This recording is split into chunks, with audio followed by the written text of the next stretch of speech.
নদী দখল করে তৈরি শোভনদেব চট্টোপাধ্যায়ের পিয়ের রিসর্ট বাজেয়াপ্ত করল প্রশাসন। তৃণমূল আমলের মন্ত্রী শোভনদেব চট্টোপাধ্যায়ের আত্মসহায়কের রিসর্টে ঝোলানো হলো সরকারি বোর্ড।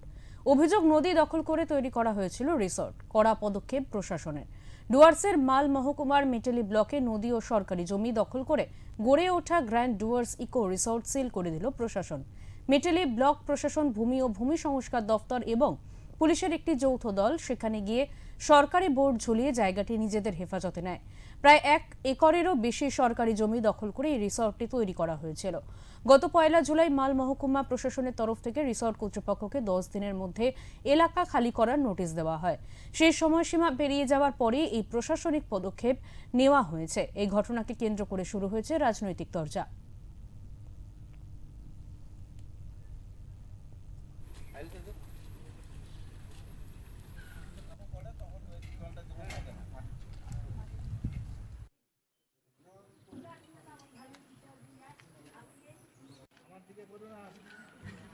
সরকারি জমি ইয়ে হয়ে আছে, ইনক্রোচমেন্ট হয়ে আছে, সেইটাকে আমরা আজকে এসডিও সাহেবের অর্ডারে আমরা এটা দখল নিলাম। কি বলবেন, কতটা জমি রয়েছে এই রিসোর্টে? এখানে আছে 1 একর 47 শতক জমি আছে। মানে দুটো প্লট নিয়ে 1 একর 47 শতক জমি আছে। কারণ শাসক দলের সোমদেব চট্টোপাধ্যায়ের পিয়ে নীল মালাকার যে খুলেছিল, কোনো রকম ডকুমেন্টস ছাড়াই খুলেছিল। এখন রাজ্যে শুভেন্দু অধিকারী ক্ষমতায় আসার পরে আমাদের মুখ্যমন্ত্রী রাজ্যে আইনের শাসন যে পরিণত হচ্ছে সেটা পাবলিক বুঝতে পারছে। যদি কোনো ডকুমেন্টস না থাকে তবে এটা সরকারই নিয়ে নিবে।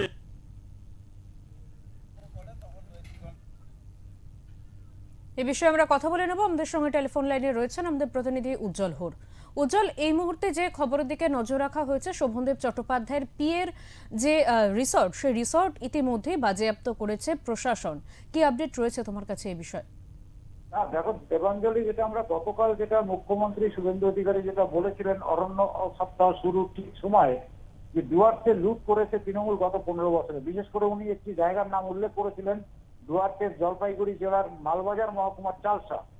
এই যে অংশের যে ছবিটি আমরা দর্শকরা এখন দেখতে পাচ্ছি, এটি মেটেলি ব্লকের চালসা সংলগ্ন মূর্তি নদী, যেটা একটি পাহাড়ি নদী, যেটা কালিম্পংয়ের পাহাড় থেকে সৃষ্টি হয়ে এই ডুয়ার্সের মধ্যে দিয়ে বয়ে যায়। তারই দুপাশের জঙ্গলগুলো কেটে বিভিন্ন সময়ে কলকাতার যারা বড় বড় মন্ত্রী, তৃণমূলের নেতা, তারা জলপাইগুড়ি জেলার তৃণমূল নেতাদের সহায়তায় এবং প্রশাসনের একটা বড় অংশের সক্রিয় সহযোগিতায় তারা এই রিসর্ট গুলো তৈরি করেছিল। কোথাও নদী দখল করে, কোথাও জঙ্গল সাফাই করে, যেটা মুখ্যমন্ত্রী নিজেই গতকাল বলেছেন যে চালসায় গাছ কেটে সাফ করে দিয়েছিল তৃণমূল। এটা মুখ্যমন্ত্রীর কথা।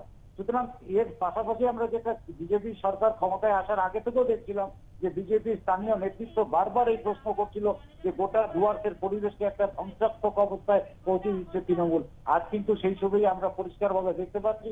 মূর্তির মতন একটি খরস্রোতা নদীর জমি দখল করে, যে মূর্তি বর্ষার সময় এতটাই জলস্রোত থাকে, সেখানে যে আশপাশে এলাকা প্লাবিত করে, বনাঞ্চল প্লাবিত করে। এই নদীটি গরুমারা জাতীয় উদ্যানের মধ্যে দিয়ে বয়ে গিয়েছে।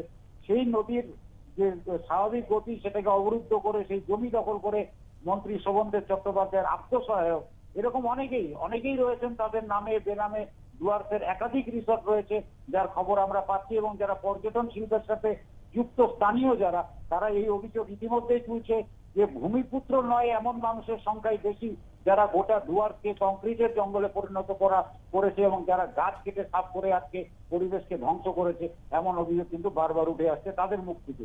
সুতরাং সেই ক্ষেত্রে বলা যেতে পারে গতকাল যে প্রশাসন সিদ্ধান্ত নিয়েছে এবং সেই রিসর্টটি বাজেয়াপ্ত করেছে, এবং যেটা আমাদের কাছে খবর, আগামী কয়েকদিনের মধ্যে ডুয়ার্সের একাধিক অবৈধ রিসর্ট পশ্চিমবঙ্গ সরকার বাজেয়াপ্ত করতে যাচ্ছে। একদমই। অনেক ধন্যবাদ তোমাকে উজ্জ্বল।